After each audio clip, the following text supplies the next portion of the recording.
नमस्कार, स्वागत है आप सभी का खबरों की दुनिया में। वीएनएम न्यूज स्टूडियो से मैं हूं सपना, लेकर आई हूं दिन भर की खबरें। देश, दुनिया और शहर जिले से कौन सी ये खबरें जाने उससे पहले आइए देखते हैं आज की हेडलाइंस। नजर डालते हैं वीएनएम सुर्खियों पर। चक्रवात आसानी का पश्चिम बंगाल, ओडिशा में असर दिखना शुरू, तूफानी बारिश का मौसम विभाग का अलर्ट।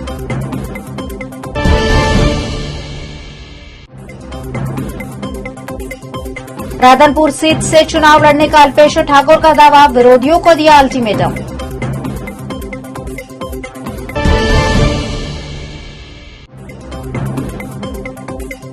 और घरेलू गैस में 50 रुपए की बढ़ोतरी, वडोदरा कांग्रेस उतरी सड़कों पर। देश में इस साल का पहला चक्रवात पश्चिम बंगाल और ओडिशा से टकरा रहा है, जिसका असर दिखना शुरू हो गया है। बंगाल की खाड़ी में प्रवेश करने के बाद साइक्लोन आसानी ने अपना असर दिखाना शुरू कर दिया है। भारतीय मौसम विभाग आईएमडी ने ओडिशा, बंगाल और आंध्र प्रदेश में तूफानी बारिश का अलर्ट जारी किया है। आईएमडी ने लोगों से कहा है कि वे किसी सुरक्षित जगह शरण ले। मौसम विभाग के मुताबिक बंगाल के हावड़ा, कोलकाता, हुगली और पश्चिमी मेदिनीपुर जिलों में तूफान और हल्की बारिश हो सकती है। आईएमडी भुवनेश्वर के वरिष्ठ वैज्ञानिक उमाशंकर दास ने बताया, कल ओडिशा के तटीय इलाकों में भारी बारिश के आसार हैं। हालांकि अगले 48 घंटे में तूफान कमजोर होने की भी संभावना है। मौसम विभाग के मुताबिक साइक्लोन आसानी का असर सबसे अधिक अंडमान निकोबार से लगभग 610 किलोमीटर उत्तर पश्चिम में, पोर्ट ब्लेयर से 500 किलोमीटर पश्चिम में, विशाखापट्टनम से 810 किलोमीटर दक्षिण पूर्व और पुरी से 880 किलोमीटर दक्षिण दक्षिण पूर्व में देखने को मिलेगा। मौसम विभाग चंडीगढ़ के डायरेक्टर मनमोहन सिंह ने कहा कि आसानी तूफान का असर नॉर्थ इंडिया में नहीं है।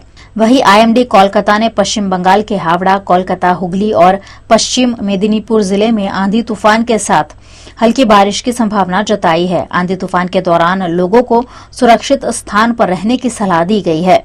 गुजरात में विधानसभा के चुनाव नजदीक है। ऐसे में कांग्रेस से भारतीय जनता पार्टी में जुड़े अल्पेश ठाकुर ने फिर एक बार राधनपुर की सीट से चुनाव लड़ने का दावा किया है। गुजरात के पाटण जिला में विधानसभा की 4 बैठक में से एक राधनपुर को लेकर भारतीय जनता पार्टी में काफी उथल पुथल देखने मिल रही है। इसी बीच क्षत्रिय ठाकुर समाज के युवा अध्यक्ष और राधनपुर के पूर्व विधायक अल्पेश ठाकुर ने राधनपुर में आयोजित सामूहिक विवाह में बोलते हुए कहा कि वे राधनपुर बैठक से ही चुनाव लड़ेंगे और अगर चुनाव नहीं लड़ते हैं तो उनका विरोध करने वाले को भी चुनाव नहीं लड़ने देंगे। इस मौके पर अल्पेश ठाकुर ने राधनपुर के पूर्व विधायक लविंग जी ठाकुर पर समाज तोड़ने के आरोप लगाए। अल्पेश ठाकुर लड़વાનો છે, अल्पेश ठाकुर ना लड़े तो जे लोग डखो करे છે तो भूली જ કે તમે કોઈ લડી શકશો। છૂટા છૂટા ધંધા કરો। તમે મને ખૂબ પ્રેમ આપ્યો છો, નોંધારા મૂકી નહીં જાવ। 2022 ની ચૂંટણી અહીં લડવા આવવાનો છું, તમારે જીતાડવાનો છે। મને લડાવો છે ને, જીતાડવો છે ને। हाँ, अल्पेश भाई तुम आगे बढ़ो, अल्पेश भाई तुम आगे बढ़ो। કોઈ મનમાં સપના જોતા હોય ખોટા કે સમાજ આ વિસ્તારને વેર વિખેર કરવો છે, કે આ સમાજને નોંધારો મૂકી દેવો છે। છેલ્લા 3 વર્ષમાં આ વિસ્તારની પરિસ્થિતિ શું થઈ છે બધાએ જોઈ છે। આ વિસ્તાર એનો વિકાસ અટકી ગયો છે। ત્યાં તમને કહેવા આવ્યો છું 2022 માં જ લડવા આવવાનો છું, તમારે જીતાડવાનો છે મને। तो बालो खबड़ी ताड़ियों खबर पड़े, जरा खकड़ी ताड़ियों पड़ो ले मने એવું લાગે કે હુંકારો તમારો બરોબર છે। दरअसल राधनपुर में क्षत्रिय ठाकुर समाज के सामूहिक विवाह का आयोजन किया गया, जिसमें 40 जोड़े शादी के बंधन में बंधे। इस मौके पर ठाकुर समाज के कई अग्रणी शामिल हुए। वडोदरा कांग्रेस द्वारा घरेलू गैस के दामों में 50 रुपए की बढ़ोतरी पर मांडवी 4 दरवाजा इलाके में गैस के बोतलों के साथ प्रदर्शन करते हुए सरकार पर निशाना साधा गया। पिछले 2 साल से भारत देश कोरोना महामारी के चलते आर्थिक दिक्कतों से जूझ रहा है और उसी बीच महंगाई लगातार बढ़ती जा रही है। पेट्रोल, डीजल, सीएनजी गैस के साथ साथ घरेलू गैस के दाम भी लगातार बढ़ रहे हैं। पिछले दिनों ही घरेलू गैस के दामों में फिर एक बार 50 रुपए की बढ़ोतरी हुई है, जिसका विरोध वडोदरा कांग्रेस द्वारा आयोजित किया गया था। इस मौके पर मांडवी दरवाजे पर गैस के बोतल के साथ कांग्रेस कार्यकर्ताओं ने विरोध किया।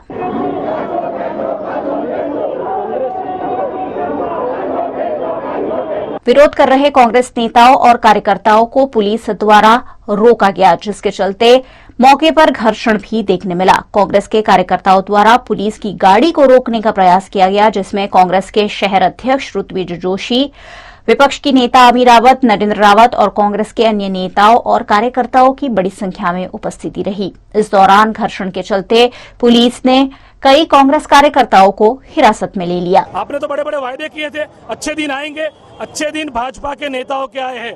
भाजपा के नेता माला माल हो गए और जनता कंगाल हो गई है, और इसलिए जो गरीब जनता, जो मध्यम वर्ग की जनता है, उनके लिए हम ये आंदोलन कर रहे हैं कि बहुत हुई महंगाई की मार। अब की बार भाजपा की लुटेरों की सरकार, ये लुटेरों की सरकार है जो लूट रही है, पेट्रोल डीजल के नाम पे लूट रही है, महंगाई के नाम पे लूट रही है, दूध और शाकभाजी के जो भाव बढ़ रहे हैं उसके नाम पे लूट रही है। तो आज जनता परेशान है और ये जनता की लड़ाई हम लड़ने के लिए रोड रास्ते पे आए। हमने आज यहाँ पे मांडवी से न्याय मंदिर तक चलने का कार्यक्रम रखा है, पद यात्रा रखी है।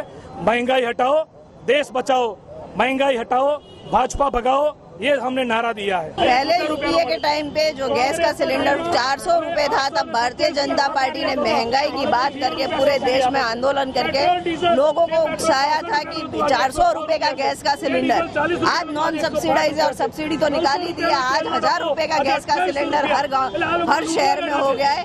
तब महंगाई के बारे में बोलने वाले भारतीय जनता पार्टी के लोग आज कहाँ है? आज लोगों की वेदना, जब इतनी गैस के भाव बढ़े हैं, तो आज वो लोगों की बात क्यों नहीं कर रहे? वो लोगों के सहारे क्यों नहीं? एक बात तो प्रधानमंत्री उज्ज्वला योजना की बातें होती है, लोगों को मुफ्त गैस का सिलेंडर दिया, पर उसको रिफिल कैसे करवाएंगे? रिफिल करने के पैसे नहीं है।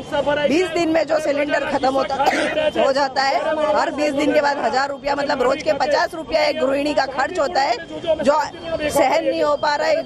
घर का बजट, दो टाइम का बजट कैसे गृहिणी अपना चलाएगी, वो समझ में नहीं आ रहा। तो आज हम लोगों की जो वेदना है उसको लेके आज जन आंदोलन के भाग के रूप में यहाँ पर जो 50 रुपया गैस सिलेंडर का बढ़ा है, उसको वापस करवाने के लिए आज ये आंदोलन कर रहे हैं। उज्ज्वला योजना वाला हो कि कोई भी व्यक्ति हो, सबको 1000 रुपए का गैस का बोतल लेना पड़ता है। इसके सामने कांग्रेस पक्ष लोगों को जागरूक करने के लिए और 2022 की विधानसभा के अंदर भारतीय जनता पार्टी को घर भेजने के लिए कांग्रेस ने निर्धार किया है। छोटा उदयपुर पुलिस को चकमा देकर फरार होने में मुकेश हरजानी समेत के कई केस में वांटेड चल शार्प शूटर एंथनी सफल रहा था। इस मामले एंथनी को तो पुलिस अब तक नहीं पकड़ पाई है, लेकिन उसे भगा ले जाने वाले 8 लोगों को पुलिस ने गिरफ्तार कर लिया है। गुजरात के वडोदरा शहर से शार्प शूटर एंथनी के फरार होने का मामला 2 दिन पहले सामने आया था, जिसमें सयाजीगंज स्थित निजी होटल पूजा में से एंथनी अपने परिजनों और दोस्तों की सहायता से फरार हो गया था। इस मामले पुलिस की लापरवाही भी सामने आई थी, जिसके चलते पुलिस अधिकारी भी गिरफ्तार हुए हैं। इस मामले टीम पीसीबी ने एंथनी की पत्नी और बहन को गिरफ्तार किया है। साथ ही इस मामले एंथनी को फरार होने में सहायता करने वाले दोस्तों को भी गिरफ्तार किया गया है। मेहुल चावड़ा, कश्यप सोलंकी और अजय गायकवाड़ नामक 3 दोस्तों को पुलिस ने पकड़ा है, जिसने बिरयानी समेत की व्यवस्था बिठाकर एंथनी को फरार होने में सहायता की थी। इस मामले छोटाउदेपुर के पीएसआई समेत अब तक 8 आरोपी गिरफ्तार हो चुके हैं। वडोदरा में कोरोना के चलते 2 साल बाद फिर एक बार वट थी गुजराती कार्यक्रम का आयोजन कर गुजराती गीत संगीत की महफिल जमाई गई।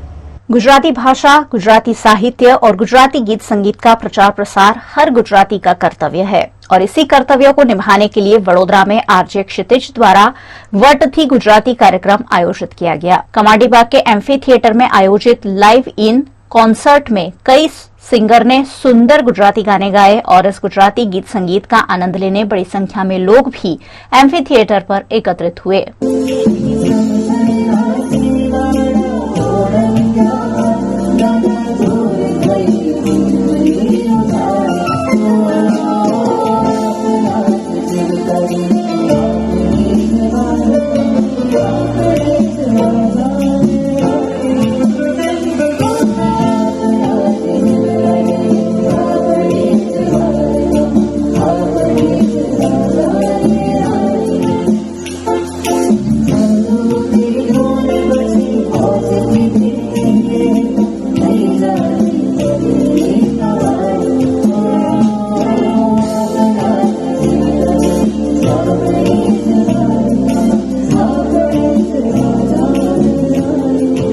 गुजराती भाषा देश की समृद्ध भाषाओं में से एक है और गुजराती गीत संगीत देश विदेश में भी काफी मशहूर है।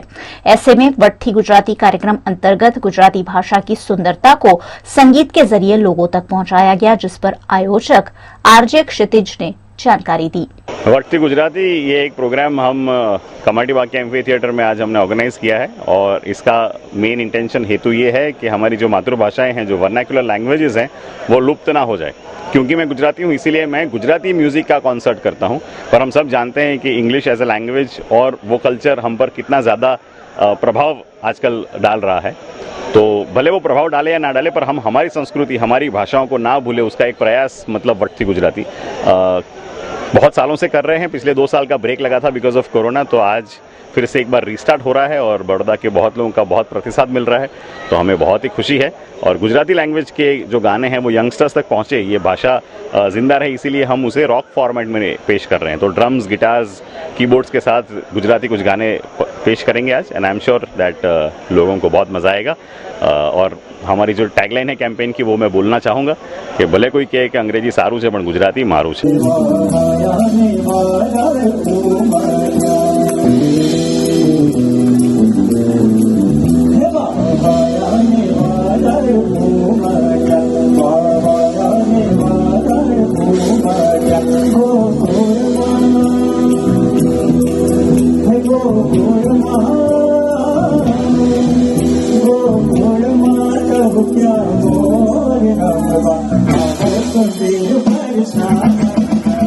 वीएनएम न्यूज में आप देख रहे हैं खबरें ब्रेक के उस पार। खास खबरें अभी और भी हैं, कहीं जाएगा नहीं, देखते रहिए VNM TV. Ambe group of schools Gujarati और इंग्लिश माध्यम आधुनिक तकनीक से शिक्षा सर्वांग विकास व्यक्तित्व बनाए, बच्चों का हो भावी उज्जवल। शिक्षा के ये धाम निराले, प्रगति पथ दर्शाने अंबे ग्रुप ऑफ स्कूल्स की 4 शाखाएं, जहां 20,000 से भी ज्यादा विद्यार्थी अभ्यास कर रहे हैं। प्रवेश के लिए संपर्क करें अंबे और जे अंबे विद्यालय हरणी, अंग्रेजी तथा गुजराती माध्यम, श्री अंबे विद्यालय Waghodia road, Ambe school Manjalpur, Gujarat board एवं सीबीएसई। વડોદરાના ઘણા વિસ્તારો જેમ કે અકોટા, માંજલપુર, અલકાપુરી, મકરપુરા વગેરે વગેરે વિસ્તારોના લોકો ચિંતામાં છે। આ ચિંતાનું કારણ છે વડોદરાના લોકોમાં વધતી ઈર્ષા। જી હા, અને આ ઈર્ષાનો સ્ત્રોત છે તરસાલી એરિયામાં આવેલ રેઝિડેન્શિયલ પ્રોજેક્ટ દર્શનમ પ્લેસ। ઘણી બધી એમિનિટીઝથી ભરપૂર આ 2 અને 3 BHK પ્રોજેક્ટ બની ગયો છે નવા ઘર શોધવાવાળા લોકો માટે એક અનોખો અવસર। पिताजी, ये मुझे कहीं नहीं ले जाते, चॉकलेट आइसक्रीम नहीं खिलाते, कहते बचत नहीं, बड़े पेट्रोल के दाम, मेरा जीना हुआ हराम। गीता, पिकनिक पार्टी रोज ही जाते, चॉकलेट आइसक्रीम रोज ही खाते, जॉय ई बाइक में बचत कराई, आखिर बचत भी तो है कमाई। यह है जॉय ई बाइक, जितनी दौड़ेगी उतनी बचत जोड़ेगी। आज ही घर आए और बचत कमाए। Joy E bike. Paneri ethnic and stylist short and long kurtis, leggings, Patiala, palazzo और पैंट की ढेरों वैरायटीज के साथ पानेरी में है इनरवेयर का भी कलेक्शन। अमांटे, ट्रायम, लेनिसा, जॉकी, लिबर्टी वर्ल्ड जैसी इंटरनेशनल ब्रांड के साथ स्वीट ड्रीम, सोनाली, ट्राइलो, एनामोर, लावण्य और जूलियट ब्रांड भी। और हाँ, पानेरी में अब अवेलेबल है मेंस अंडरगारमेंट्स, मेंस नाइटवेयर और मेंस स्पोर्ट्सवेयर भी। पानेरी 10 राजनगर सोसाइटी नियर कलश circle, Akota stadium road, Vadodara. Ambe group of schools Gujarati और इंग्लिश माध्यम आधुनिक तकनीक से शिक्षा सर्वांग विकास व्यक्तित्व बनाए, बच्चों का हो भावी उज्जवल। शिक्षा के ये धाम निराले, प्रगति पथ दर्शाने अंबे ग्रुप ऑफ स्कूल्स की 4 शाखाएं, जहां 20,000 से भी ज्यादा विद्यार्थी अभ्यास कर रहे हैं। प्रवेश के लिए संपर्क करें अंबे और जे अंबे विद्यालय हरणी, अंग्रेजी तथा गुजराती माध्यम, श्री अंबे विद्यालय Waghodia road, Ambe school Manjalpur, Gujarat board एवं सीबीएसई। आइए अब नजर डालते हैं देश और दुनिया की कुछ अहम राष्ट्रीय अंतर्राष्ट्रीय खबरों पर।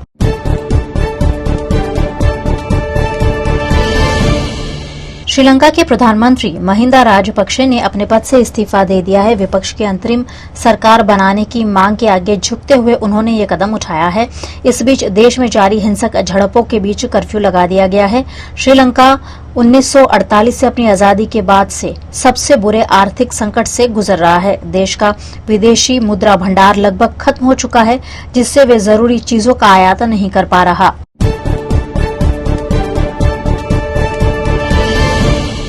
इंडिगो एयरलाइंस की ओर से दिव्यांग बच्चे को विमान में चढ़ने से रोकने का मामला केंद्र तक पहुंच गया है। सोमवार को इसे लेकर केंद्रीय नागरिक उड्डयन मंत्री ज्योतिरादित्य सिंधिया ने कहा कि ऐसा व्यवहार बर्दाश्त नहीं किया जाएगा।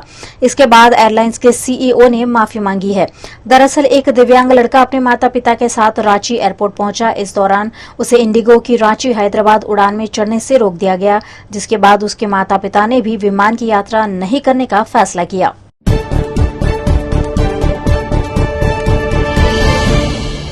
बंगाल की खाड़ी में प्रवेश करने के बाद साइक्लोन असानी ने अपना असर दिखाना शुरू कर दिया है। भारतीय मौसम विभाग आईएमडी ने ओडिशा, बंगाल और आंध्र प्रदेश में तूफानी बारिश का अलर्ट जारी किया है। आईएमडी ने लोगों से कहा है कि वे किसी सुरक्षित जगह शरण ले लें। मौसम विभाग के मुताबिक बंगाल के हावड़ा, कोलकाता, हुगली और पश्चिमी मेदिनीपुर जिलों में तूफान और हल्की बारिश हो सकती है।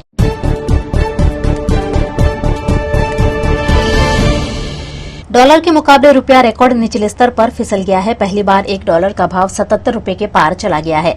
ग्लोबल इक्विटी मार्केट में गिरावट और महंगाई का असर रुपए पर दिख रहा है। डॉलर के मुकाबले रुपया आज 21 पैसे कमजोर होकर 76 रुपए 92 पैसे के मुकाबले 77 रुपए 13 पैसे के स्तर पर खुला है। रुपए में पिछले एक हफ्ते में 1% से ज्यादा की गिरावट देखने मिली है, जबकि रुपया इस साल अब तक 4% गिरा है। फिलहाल सुबह 11:28 पर डॉलर के मुकाबले रुपया 77 रुपए 43 पैसे के स्तर पर नजर आ रहा है।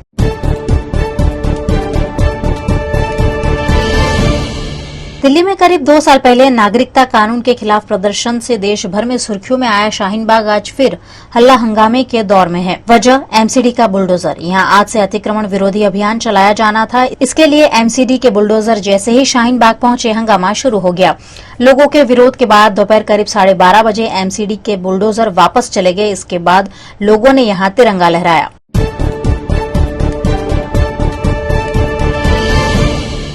भगोड़े अंडरवर्ल्ड डॉन दाऊद इब्राहिम के करीबियों पर नेशनल इन्वेस्टिगेशन एजेंसी यानी एनआईए ने रेड की है।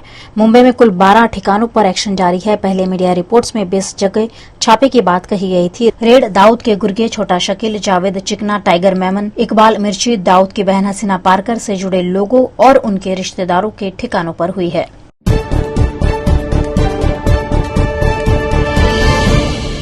टेस्ला के सीईओ एलन मस्क आए दिन कोई न कोई ट्वीट करके लोगों का ध्यान अपनी ओर खींच ही लेते हैं, लेकिन इस बार उन्होंने सीरियस ट्वीट किया है। इसमें उन्होंने अपनी रहस्यमय परिस्थितियों में मौत होने की बात कही है। ये ट्वीट उनकी मामी मस्क को पसंद नहीं आया। उन्होंने कहा यह मजाक अच्छा नहीं है। मस्क ने रिप्लाई दिया, सॉरी, मैं जिंदा रहने की पूरी कोशिश करूंगा।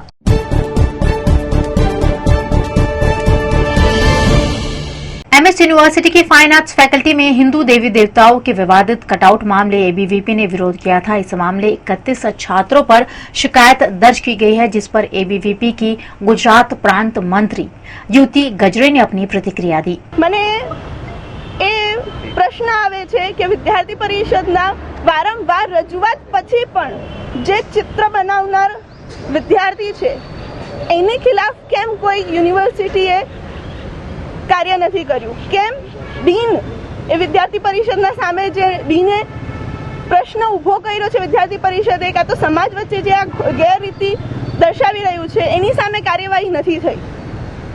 કેમ વાઇસ ચાન્સેલર એ વિષયને લઈને નથી આગળ આવી રહ્યા? કેમ એ પ્રકારે કાર્યવાહી નથી થઈ રહી?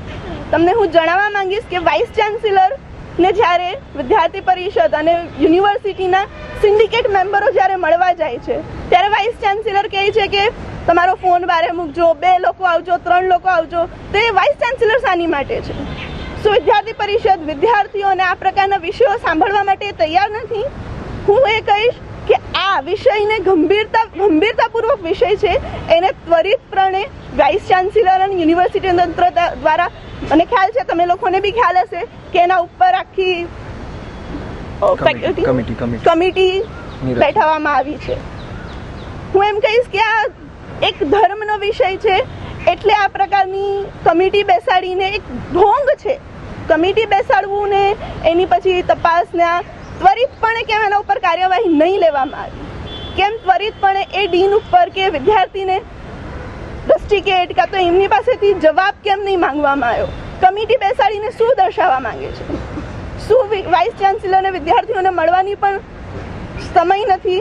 શું એમને આ વિષય ગંભીર નથી લાગી રહ્યો?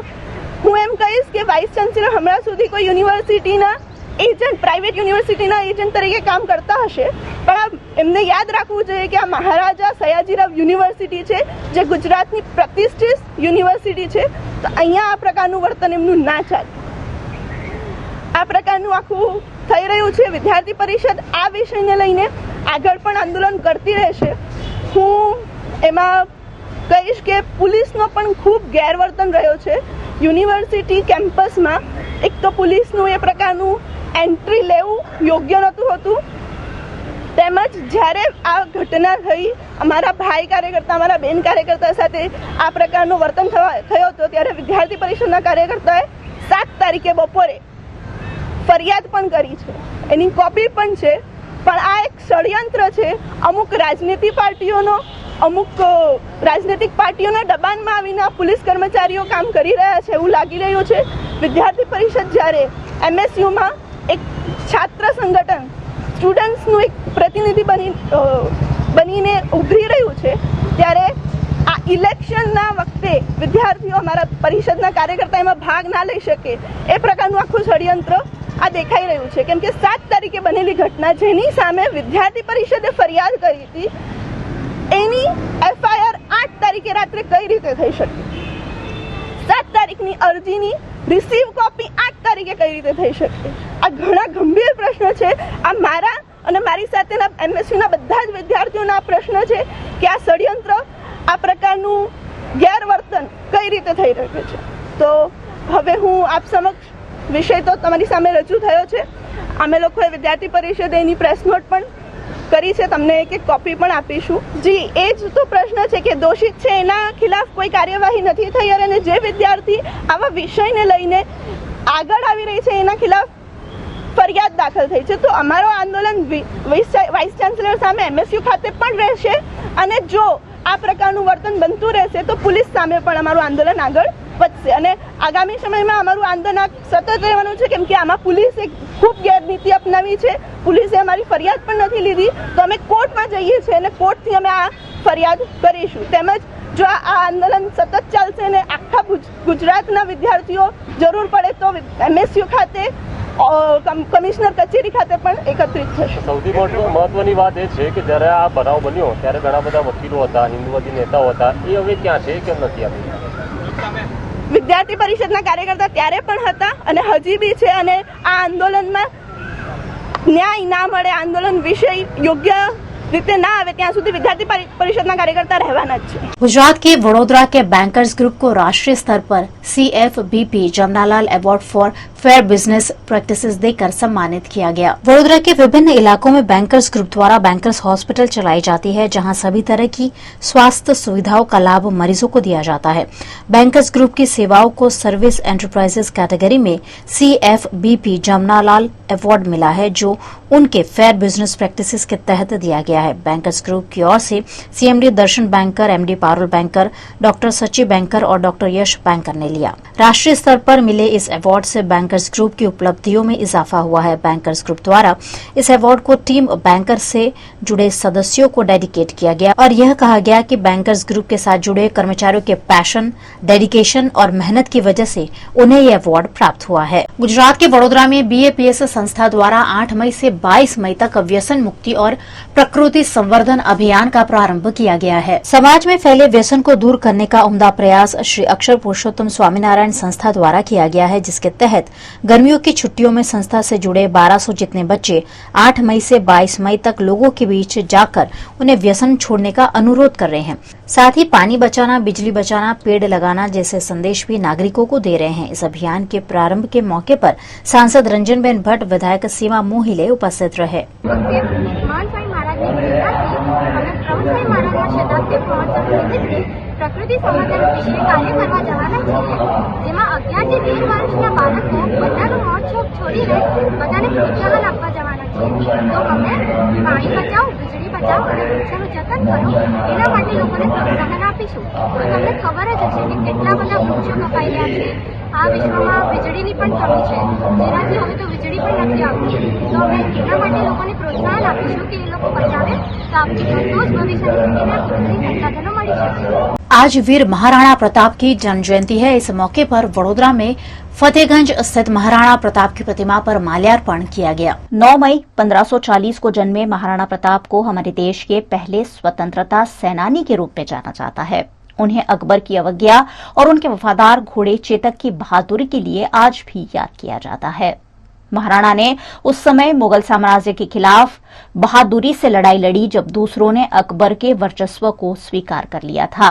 आज उनकी जन्म जयंती देश भर में मनाई गई। इस मौके पर वडोदरा महानगर पालिका द्वारा फतेहगंज स्थित महाराणा प्रताप की प्रतिमा पर पुष्पांजलि का कार्यक्रम आयोजित किया गया। महाराणा प्रताप अंग्रेजों के खिलाफ लड़ाई लड़कर देश को आजादी दिलाने में महाराणा प्रताप का बड़ा योगदान था। ऐसे में वडोदरा महानगर पालिका के मेयर केयू रोकड़िया, भारतीय जनता पार्टी के अध्यक्ष doctor Vijay Shah, deputy mayor Nanda Joshi, विपक्ष नेता अमीरावत नरेंद्र रावत, कांग्रेस अध्यक्ष ऋत्विज जोशी और महानगर पालिका के अन्य जनप्रतिनिधियों और पदाधिकारियों की उपस्थिति रही। वीर महाराणा प्रताप के जिन्होंने मातृभूमि की रक्षा के लिए, मेवाड़ की आज़ादी के लिए मुगल साम्राज्य के सामने हथियार लिया था, मुगल साम्राज्य के सामने युद्ध किया था, अपने जीवन की आहुति देना, वो एक आज़ादी को अपनी जिंदगी से महामूली गिनते थे।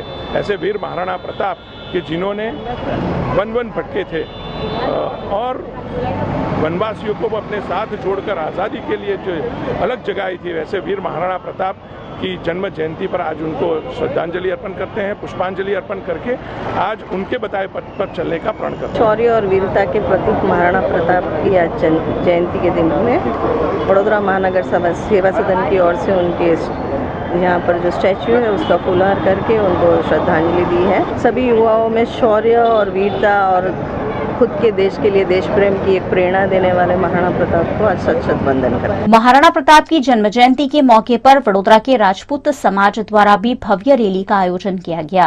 कमाटीबाग के मेन स्टैंड से फतेहगंज महाराणा प्रताप चौक तक एक भव्य रैली आयोजित की गई, जिसमें राजपूत समाज के लोग घोड़े, बुलेट और पैदल चलकर शामिल हुए। इस भव्य रैली के जरिए महाराणा प्रताप की वीरता को याद किया गया। प्रताप भारत के लिए एकता, समर्पण और त्याग का प्रतीक है। देश के लोगों में राष्ट्र प्रेम का उत्साह जागे, देश के लिए मरने की तमन्ना जागे। सबसे पहला महान राष्ट्र होता है, बाद में सब कुछ। ये संदेश देने के लिए हमारी ये रैली निकल रही है। इसका मेन उद्देश्य है कि भारतवासियों को भारत के प्रति प्रेम, राष्ट्र के प्रति प्रेम बहुत जरूरी है। देश पहले होता है।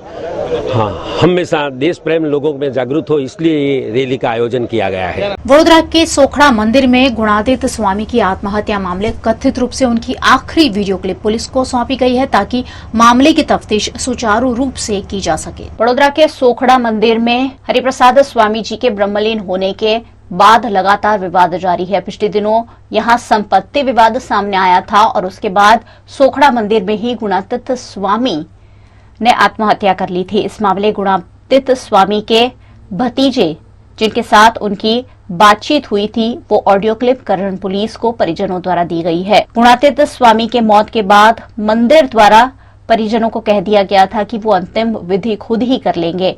इन सारी बातों को लेकर मंदिर प्रबंधन से जुड़े लोगों पर काफी सवाल उठ रहे हैं, जिसकी करजन पुलिस जांच कर रही है। इसी मामले उनके भतीजे हरसुख लाल ने जांच अधिकारी को मोबाइल की ऑडियो क्लिप सौंपी है, ताकि उनके मौत की सही वजहों का पता लगाया जा सके।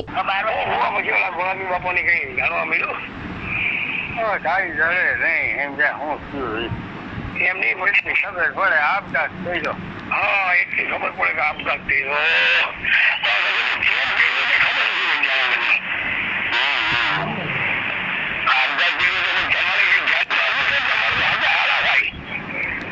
બરાબર છે, અમને તમને પહેલા જ કહી દીધું હતું. બહુ કાંઈ હું તમને કહી દીધું હતું. અમને ફોન આવ્યો તો તમે કાંઈ પહોંચશો નહીં, અંદી તૈયારી કરી લીધી છે, તમે આ ગરમીમાં નહીં પહોંચી શકો, અમારી રીતે કરી લઈશ, વાંધો નહીં, બીજું શું હોય આપણે. અમને ફોન આવ્યો તો આવતા નહીં, તમે નહીં પૂછી શકો કા? હા, તો એને કે આજે હાથે કીધું બાપુ દેન તો આવવા દીધું, ભાવનગર 4 કલાકમાં આવે. તમે અમારી ભાઈને તો આગા ભાઈનું મોઢું દેખાડી દેવું હતું ફુવા.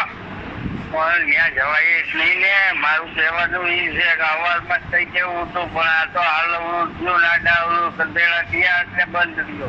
અચ્છા, નકર તો વેલુડા હકેલી લેવી કે માયા કોઈને ખબર જ નથી પડવા દેવી કા? હા હા, બરાબર. હવે તમે સાચા હોવા તો પછી આપણે ઓલા ગુલાજી સ્વામીના વાઇફનું 40 વર્ષ પહેલા હકેલાઈ ગયું આમ જ બધું. એટલે આપણે બધા હકેલવામાં તો હોશિયાર છે ચાંગરી અમારા.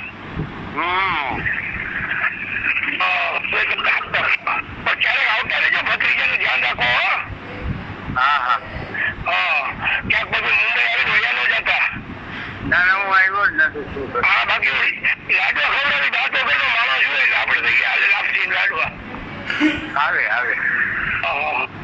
તો મને ભાવનગર દેખાડો ને, હું ભાવનગર કેવું છે મેં જોયું જ નથી. તો આવો ને આવી એનો વાંધો નહીં, પણ મારે ડાંગરિયામાં જવું નથી. આજે હું કરજણ પોલીસ ચોકી ઇન્સ્પેક્ટર ઓફિસે આવ્યો છું અને મારી અને ગુણાતીત સ્વામીની તથા મારી અને એમના બંનેવીની જે ઓડિયો ક્લિપ મારી પાસે હતી એ મેં મારો મોબાઈલ ગુણાતીત સ્વામીની મારી જે કંઈ વાતચીત થયેલી હતી તે રેકોર્ડિંગનો મોબાઈલ મારો પોલીસ ઇન્સ્પેક્ટરમાં મેં જમા કરાવેલો છે અને એમને યોગ્ય ન્યાય મળે એમ વહેલામાં વહેલી તકે ઇન્સ્પેક્ટરને મેં કીધેલું છે कि एमने जल्दी वहेली तक न्याय મળે। फाइन आर्ट्स फैकल्टी में हिंदू देवी देवताओं के विरोध मामले पुलिसकर्मी के साथ हाथापाई करने वाले 2 लोगों पर मामला दर्ज कर गिरफ्तारी की कवायद शुरू की गई है। गुजरात के वडोदरा की विश्व प्रसिद्ध MS यूनिवर्सिटी की फाइन आर्ट्स फैकल्टी में कुछ दिनों पहले एनुअल शो में स्कल्पचर विभाग में पढ़ाई करने वाले कुंदन यादव नामक छात्र ने आर्ट वर्क रखे थे जिसमें हिंदू देवी देवताओं का कथित रूप से अपमान हो रहा था, जिसका लगातार विरोध हो रहा है। इस मामले फैकल्टी ऑफ फाइन आर्ट्स के फैकल्टी डीन को उनके पद से हटाने और आर्ट वर्क बनाने वाले छात्र को रस्टिकेट करने की मांग करते हुए काफी घर्षण देखने मिला था।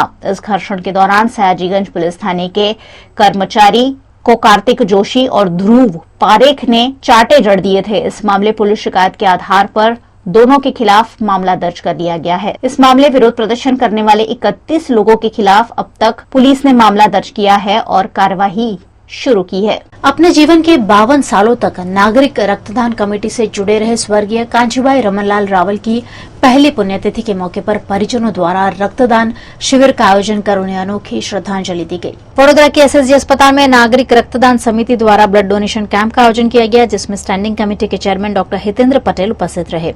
इस कैंप का आयोजन 52 सालों से नागरिक रक्तदान कमेटी में कार्यरत रहे स्वर्गीय कांजीभाई रमनलाल रावल की स्मृति में किया गया, जिसमें स्वैच्छिक रक्तदाताओं ने बड़ी संख्या में रक्तदान किया।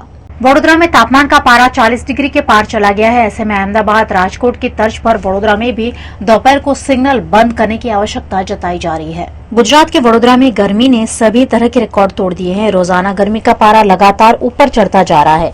रविवार को वडोदरा में मई महीने का सबसे ज्यादा तापमान 43.6 डिग्री दर्ज किया गया, जिससे लोग बेहद परेशान हुए। गुजरात के अहमदाबाद, राजकोट में भीषण गर्मी के चलते दोपहर में 1 से 4 बजे तक ट्रैफिक सिग्नल बंद किए जाते हैं, लेकिन वडोदरा में अब तक ऐसी कोई व्यवस्था नहीं है। ऐसे में यहां भी ट्रैफिक सिग्नल बंद करने की जरूरत जताई जा रही है। भीषण गर्मी में जब ट्रैफिक सिग्नल पर खड़े रहने की जरूरत होती है तो लोग पेड़ या किसी शेड का सहारा लेते हैं। ऐसे में पर्यावरण बचाने के साथ साथ गर्मी से बचने के लिए भी ज्यादा से ज्यादा पेड़ लगाने की जरूरत जताई गई। देखा जाए कि गुजरात में लास्ट 2 दिन से गर्मी का पारा दिन प्रतिदिन बढ़ रहा है और देख रहे हो रोड भी सुनसान यहाँ है। साथ में सभी को एक नम्र विनंती है सब नगरजनों को कि अभी बारिश का मौसम आएगा, उसके साथ ही पेड़ पौधे लगाए जाए और ऐसे पेड़ पौधे लगाए जाए जहाँ पे फल फ्रूट और उस पर फूल भी आए, ऐसे पेड़ लगाए जाए। साथ ही साथ आज गुजरात में अहमदाबाद और राजकोट में जैसे 12 से 4 के बीच के अंदर जो सिग्नल लगाए जाते हैं वो सिग्नल बंद किए हैं। बंद करने का कारण यही है कि अगर सिग्नल 20 मिनट 2 मिनट तक सिग्नल चालू रहते तो आम नागरिक को धूप में खड़ा रहना पड़ता है और सख्त धूप है।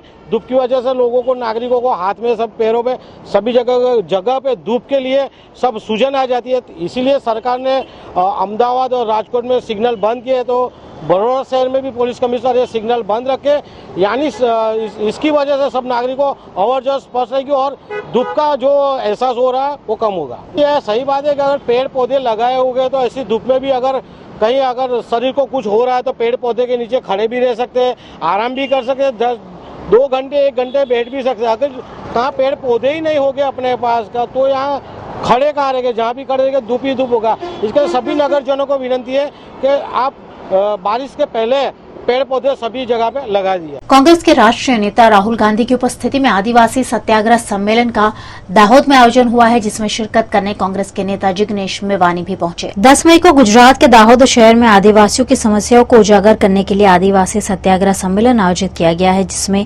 कांग्रेस के राष्ट्रीय नेता राहुल गांधी भी शामिल होंगे। इसके तहत कांग्रेस के विधायक जिग्नेश मेवानी दाहोद पहुंचे और यहाँ उन्होंने स्थानीय निवासियों से मुलाकात कर उन्हें आ रही दिक्कतों की जानकारी ली। गुजरात અને આસામની સરકારના મને દબાવવાના અને ખોટા કેસોમાં ફસાવવાના તમામ ષડયંત્રો છતાં ન્યાયતંત્રે આપેલા અદ્ભુત ચુકાદાના પગલે હું આસામની જેલમાંથી મુક્ત થઈને આવી ગયો છું અને દાહોદની ધરતી ઉપર આવતીકાલે કોંગ્રેસ પક્ષના નેતૃત્વમાં માનની રાહુલ ગાંધીજીની ઉપસ્થિતિમાં જે આદિવાસી સત્યાગ્રહનું આયોજન થયું છે એમાં હું ભાગ લેવા આવ્યો છું। आदिवासी समाजना मित्रों साथे मारे बहुत अंगत संबंधों रह्या छे, आंदोलनना अने सिवाय पण गुजरातनी एक एक इमारतना पायामां खास करीने दाहोदना आदिवासी कड़िया मजूरोनो परसेवो छे। ए गुजरातनी विधानसभानुं मकान होय के मारुं पोतानुं घर होय, અહીંનો દાહોદનો આદિવાસી સમાજ સતત એ માગણી કરી રહ્યો છે કે કોરિડોરના નામે જે રિઝર્વડ આરક્ષિત કરેલી આદિવાસી સમાજ માટે આરક્ષિત કરેલી જમીનોને તમે ડિસ્ટર્બ ના કરો। અહીંયા જંગલ જમીન અને પેશાના કાયદાનું અમલીકરણ કરો। જે અભયારણ્ય છે રીંછનું, એમાં જે પ્રમાણેની પ્રવૃત્તિ રાજ્યની સરકાર કરી રહી છે એના કારણે આદિવાસી સમાજનું વિસ્થાપન થઈ રહ્યું છે, વિસ્થાપન પણ અટકવું જોઈએ। અહીંયા રાજ્યની સરકાર દ્વારા જે પ્રમાણેની વાતો થઈ કે રેલવેનું મોટું કારખાનું બનશે, પણ એમાં સ્થાનિક આદિવાસી ભાઈઓને કેટલી તમે રોજગારી આપવાના છો? અહીંયા પાંખી તો પાંખી પણ જે બી વાલ્મીકી સમાજ, દલિત સમાજ, બીજા જે ગરીબ વર્ગોની અહીંયા જે ઉપસ્થિતિ છે એ તમામ વર્ગોના હક અને અધિકારો છીનવાઈ રહ્યા છે। સાથોસાથ કોન્ટ્રાક્ચ્યુઅલ કર્મચારી સમગ્ર દાહોદના એ તમામને પરમેનન્ટ કરવામાં આવે। આવા અનેક મુદ્દાઓને લઈને અને ખાસ કરીને આદિવાસી જે અસ્મિતા છે, આદિવાસીની જે સંસ્કૃતિ છે એ અકબંધ રહે, બંધારણની 5મી અનુસૂચિનો લાભ મળે, એ પૂરા સ્પિરિટમાં લાગુ થાય। જે જયપાલસિંહ મુંડાનું, બિરસા મુંડાનું સ્વપ્ન હતું, જે આદિવાસી સમાજની વર્ષો જૂની માગણી છે, આ તમામ મુદ્દાઓને લઈને આવતીકાલે જ્યારે આદિવાસી સત્યાગ્રહ સંમેલન થઈ રહ્યું છે ત્યારે હું એમાં ભાગ લેવા આવ્યો છું। અને હાલ દલિત સમાજના યુવાનોની એક મિટિંગ કરી સમગ્ર આદિવાસી વિસ્તારનો, દાહોદનો દલિત સમાજનો યુવાન, દલિત સમાજના ભાઈ બહેનો પણ આમાં જોડાય અને એક બહુ મોટી તાકાત આવતીકાલે બતાવી અને ગુજરાતની આ નફ્ફટ બની ચૂકેલી દલિત વિરોધી, આદિવાસી વિરોધી, ઓબીસી વિરોધી, મુસ્લિમ વિરોધી સરકારને 22ની ચૂંટણીમાં ઘર ભેગી કરવાનો સંકલ્પ કરીએ, એ માટે અહીંયા હું દાહોદ આવ્યો છું અને મને આવવાનો અહીંયા ખૂબ આનંદ છે। જે પ્રમાણે અહીંયા જય ભીમ અને જય જોહારના નારા સાથે મારું સ્વાગત કરવામાં આવ્યું એ બદલ समग्र युवान साथियों आभार मानूं। गुजरात में रेवेन्यू प्रक्रिया को सरल बनाने की घोषणा राज्य सरकार द्वारा की गई है, जिस पर किसान कांग्रेस के चेयरमैन पाल अंबालिया ने सरकार को आड़े हाथों लिया। महसूली कायदाओं सरलीकरण करवाना बहाना हेठळ अगाउना मुख्यमंत्रीओ जे जाहेरात करी गया, दाखला तरीके 1998 में केशुभाई सरकारे जे जाहेरात करी थी कि मामलतदार ऑर्डर करे અને પ્રાંત અધિકારી એને બહાલી આપે। તારીખ 20/12/2006 ના રોજ 571 જ પરિપત્ર અને ત્યારબાદ 4/7/2008 ના રોજ 571 જ પાર્ટ 2 પરિપત્રમાં બહુ સ્પષ્ટ હતું કે જે ખેડૂતો 2015 થી નવી શરતની જમીન ખેડે છે એ આપોઆપ જૂની શરતની જમીન થવાને પાત્ર છે। 2012 ની અંદર આનંદીબેન મહેસૂલ મંત્રી હતા અને નરેન્દ્રભાઈ મુખ્યમંત્રી હતા ત્યારે 468 પાનાનું એક પબ્લિકેશન બહાર પાડવામાં આવ્યું હતું જે જૂની અને નવી શરતની વાત હતી। 2015 અંદર વિજયભાઈ રૂપાણી હતા અને એમણે બહુ સ્પષ્ટ નિયમ કાયદો અને જાહેરાત કરી હતી કે 15 વર્ષથી જે ખેડૂત જમીન ખેડે છે એમની કલેક્ટરે નવી શરતમાંથી જૂની શરતમાં ફેરવી અને આયા તાત્કાલિક અહેવાલ કરવો.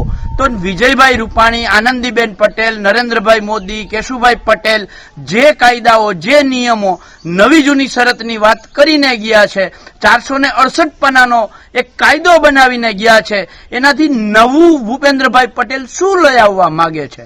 જો મહેસૂલ વિભાગની અંદર સરળીકરણ કરવું હોય તો કેન્સર જેવું જે જમીન માપણી છે, આ કેન્સરનો રોગ શા માટે દૂર નથી કરતા? કોથળામાંથી બિલાડા શા માટે કાઢવામાં આવે છે?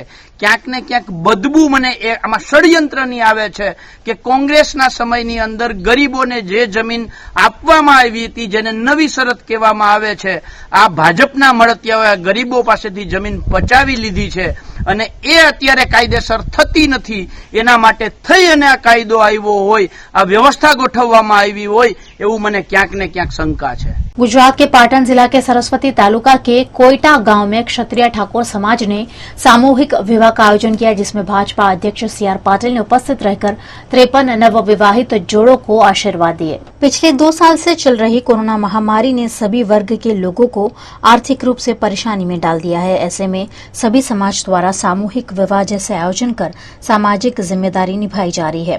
गुजरात के पाटन जिला के सरस्वती तालुका के कोयटा में श्री क्षत्रिय ठाकुर समाज द्वारा सामूहिक विवाह का आयोजन किया गया, जिसमें 53 जोड़े पारंपरिक रूप से शादी के बंधन में बंधे। कार्यक्रम में गुजरात भाजपा अध्यक्ष सीआर पाटिल भी उपस्थित रहे। इस आयोजन को सफल बनाने के लिए गुजरात राज्य जीआईडीसी के पूर्व चेयरमैन बलवंत सिंह राजपूत ने 2,51,000 का डोनेशन दिया। आज ठाकुर समाज द्वारा समूह लग्नનું આયોજન કરવામાં આવ્યું છે। લગભગ 53 દીકરીઓના સમૂહ લગ્નની જવાબદારી એ ઠાકોર સમાજે ઉપાડી છે। સદાનંદ બાપાના કાર્યમાંથી પ્રેરણા લઈને આજે સમાજ નિરસ્ત્રી પણ થઈ રહ્યો છે અને એજ્યુકેટેડ પણ થઈ રહ્યો છે અને આવી સામાજિક જવાબદારી ઉપાડીને આ દીકરીઓના લગ્નની જવાબદારી પોતે ઉપાડીને મા બાપને કોઈપણ પ્રકારના દેવું ન થાય એ પ્રકારની વ્યવસ્થા કરી રહ્યા છે। એમને ખૂબ ખૂબ શુભેચ્છા છે। આજે અહીં જે સમાજના આગેવાનો જેમણે ખૂબ જૂના આગેવાનોએ જવાબદારી લીધી, ઘણા બધા યુવાનોએ જવાબદારી લીધી છે। ભારતીય જનતા પાર્ટીના આગેવાનો પણ એમાં જોડાયા છે અને પોલીસ અધિકારીઓ રિટાયર થયા પછી પણ એ સમાજની જવાબદારી લઈને એમને માર્ગદર્શન આપી રહ્યા છે। એ સૌને शुभेच्छा पाठ। वडोदरा के लक्ष्मीपुरा इलाके में पिछले साल जून में माता पिता से अलग रहने वाली लड़की के साथ दुष्कर्म और उसके बाद पीड़िता की खुदकुशी की घटना घटी थी। इस मामले दोनों आरोपियों को निर्दोष छोड़ दिया गया है। परिवार के साथ अनबन के चलते वडोदरा की 19 साल की लड़की लक्ष्मीपुरा इलाके में पीजी में रहती थी। इस दौरान कॉल सेंटर में साथ काम करने वाले दिशांत कहार और नाजिम मिर्जा के साथ उसकी दोस्ती हुई थी। 8 जून को दिशांत और नाजिम ने शराब पीकर पीड़िता के साथ दुष्कर्म किया, जिसके बाद लड़की ने खुदकुशी कर ली थी। मामले पुलिस ने दोनों आरोपियों को गिरफ्तार तो कर लिया था, लेकिन अब उन्हें निर्दोष छोड़ दिया गया है, जिस पर सीनियर एडवोकेट राजेश कुमार सिंह ने जानकारी दी। देखो, दोषी तो किसी को साबित नहीं किया, सबको छोड़ दिया गया है कोर्ट के द्वारा। और जो मामला था उसमें ऐसा था कि 8/6/2021 को एक पार्टी हुई थी, ऐसा प्रोसिक्यूशन का स्टोरी था कि 8/6/2021 को ये 2 आरोपी दिशांत और नाजिम सुबानपुरा एक फ्लैट में इकट्ठे हुए थे, जिसमें वो विक्टिम लड़की और उसकी फ्रेंड इन चारों ने मिलकर के वहाँ पे शाम को कुछ खाने पीने का प्रोग्राम रखा था। और उसी ड्यूरेशन में प्रोसिक्यूशन के स्टोरी के हिसाब से रेप हुआ और वो रेप उसको लग गई, इसकी वजह से उसने सुसाइड किया। लेकिन ऐसा कुछ भी घटना सरकार तरफ से जो भी पुरावे रजू करे गए उसमें ऐसा कोई भी घटना साबित नहीं कर पाए वो लोग, क्योंकि 8 तारीख को पार्टी हुई और 10 तारीख को लड़की ने सुसाइड किया। ये 2 करीबन लगभग 48 घंटे का डिफरेंस टाइम तक लड़की जिंदा रही। इस 48 घंटे में लड़की जो है वो एक बड़ौदा के नामी न्यूरोसर्जन है भाविन उपाध्याय, उसको 9 तारीख को मिलने जाती है।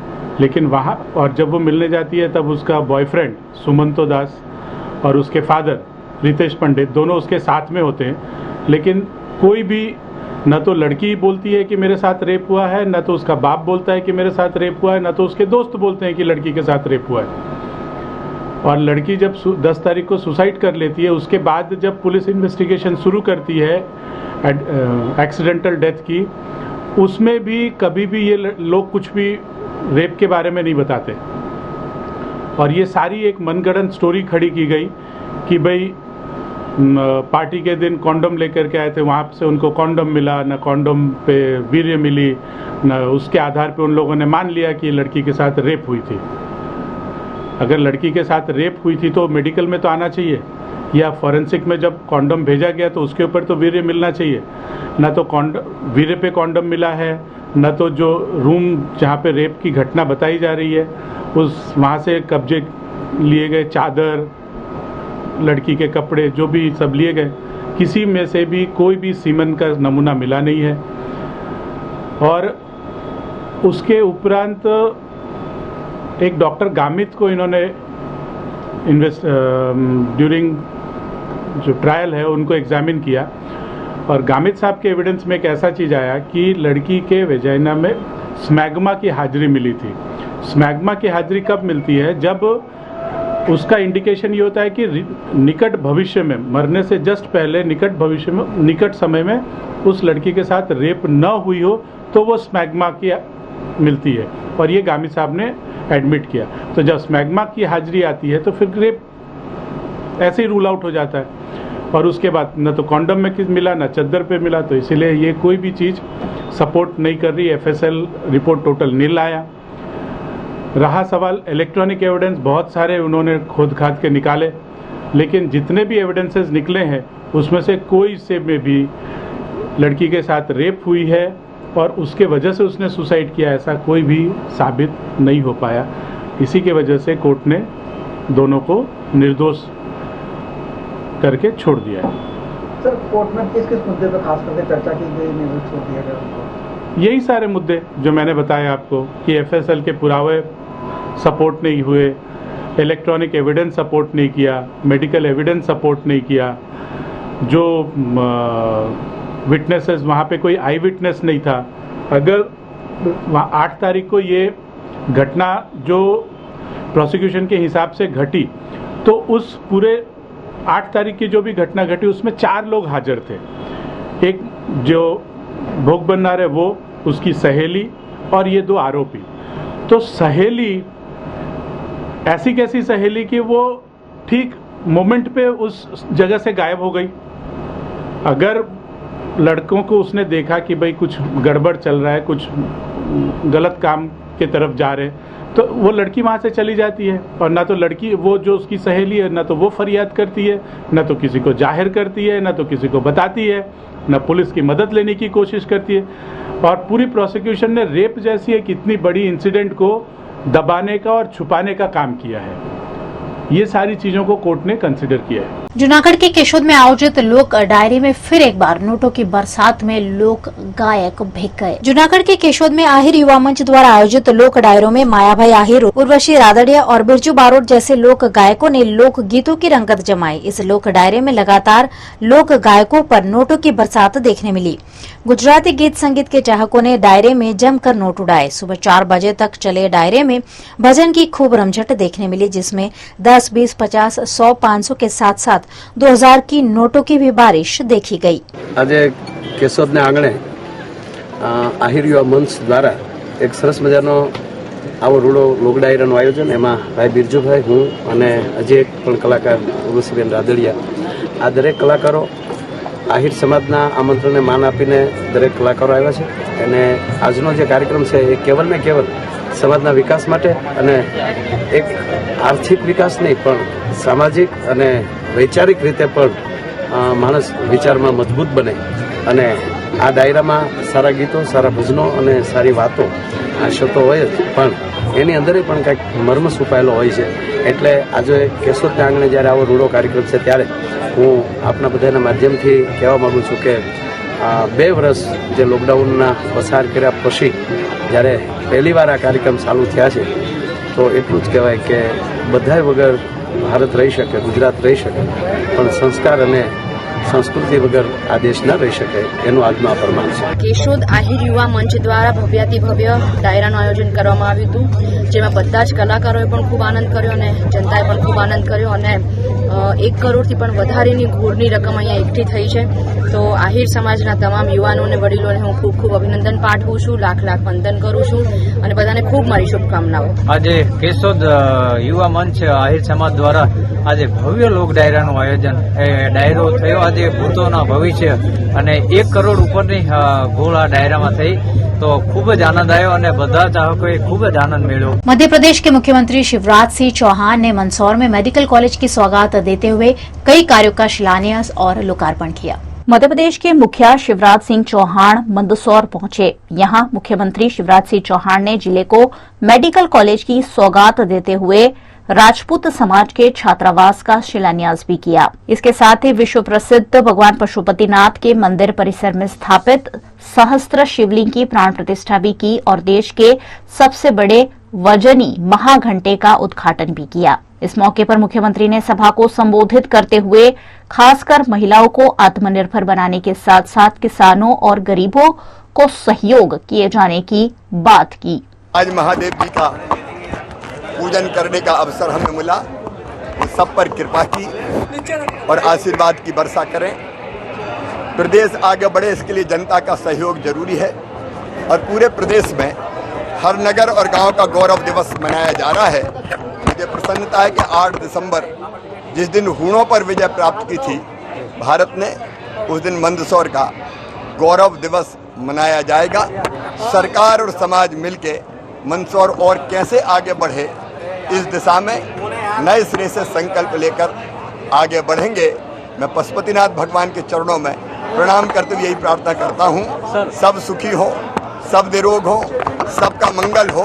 गुजरात के विसावदार में द्राफड़ सिंचाई योजना की कैनाल में अधिकारियों की लापरवाही के चलते पानी की बर्बादी हो रही है, जिससे किसान काफी परेशान हैं. एक और गुजरात में पानी की किल्लत है, वहीं दूसरी ओर बड़े पैमाने पर पानी की बर्बादी भी हो रही है. कुछ ऐसा ही गुजरात के जूनागढ़ के विसावदार के सरसई गांव में देखने मिल रहा है, जहां द्राफड़ सिंचाई योजना की कैनल टूटी हुई होने से पानी की बर्बादी हो रही है. कई बार किसानों को अपने खेतों तक पहुंचने में भी दिक्कतें होती हैं, लेकिन जिम्मेदार अधिकारी है कि सुध लेने के लिए तैयार नहीं. मामले पर पीड़ित किसानों ने आपत्ति जताई है. रस्तानी अंदर आ 2 बाजुनी खूंडियो तूटी गई है. अवारनवार अमे एने घणी वखत अरजीओ लखी, कोई जवाब दीधो नथी અને આ રસ્તાની અંદર પાણીમાં ઉતરીને અમે કાયમી હાલી છે. આમાં એરું પડકા બધું આડું આવે છે અને જનાવર મને કવડી ગલું હોતે છે. આમાંથી પાણી કેનાલનું આવે છે સિંચાઈ ખાતાનું, કારણ કે પાણી ખોટો બગાડ થાય છે, ઉપર જતું નથી પૂરું પાણી અને આ કોઈ ધ્યાન લોકો દેતા નથી. રજૂઆત ઘણી વખત કરી છે, ઘણી વખત અરજીઓ કરી છે, પણ એના કોઈ જવાબ દીધા નથી. આ રસ્તામાં દાડી નંબર હાલવું, વાહન વ્યવહાર હાલવું, અહોરવાર હાલવું, રસ્તામાં જનાવર નીકળે અને આ પાણી કેટલું નુકસાનીમાં જાય છે અને પબ્લિક માગે પાણી તો ત્યાં દેતા નથી અને રસ્તામાં પાણી કેટલું નુકસાની જાય છે. અને પોરાઈ રિપેરિંગ કરવા આવ્યા એને કીધું એટલે એ કે અમારી રીતે અમે હમું કરી જાઉં, નકરી માટી મારીને વ્યાઈ ગયા છે. એને કાકડી કે સિમેન્ટ કાંઈ પણ વ્યવસ્થા કરી નથી અને કાયમી કેનારનું પાણી લીખડ્યા છે દાડીને અને કેનારમાં હાલીને જવાનું ને આવું અને આ પાણી કઈ બંધ કરતા જ નથી કોઈ. અને રજૂઆત તો એકને ઘણી વાર કરી છે. આજથી 3 વર્ષથી રજૂઆત કરી છે. આ જૂનો અમારો 3 વર્ષ થયા છે. નહીં એ કોઈ આવેલ નથી. અને આપણે તો બીજું આમ ડાયરેક્ટ વાત કરી કે ભાઈ શીશા ખાતા ને ભાઈ આ રસ્તો છે ક્યાંય થઈ જાય, बस એટલું જ. नमस्कार, न्यूज स्टूडियो से ये थी दिन भर की खबरें. VNM टीवी की न्यूज आप फेसबुक, इंस्टाग्राम और यूट्यूब के अलावा OTT प्लेटफॉर्म पर भी देख सकते हैं. आप Vodafone TV, Jio TV, Daily Hunt, Joy TV और रॉक टीवी पर 24 घंटे देख सकते हैं VNM टीवी की खबरें. तो मुझे दीजिए इजाजत. नमस्कार.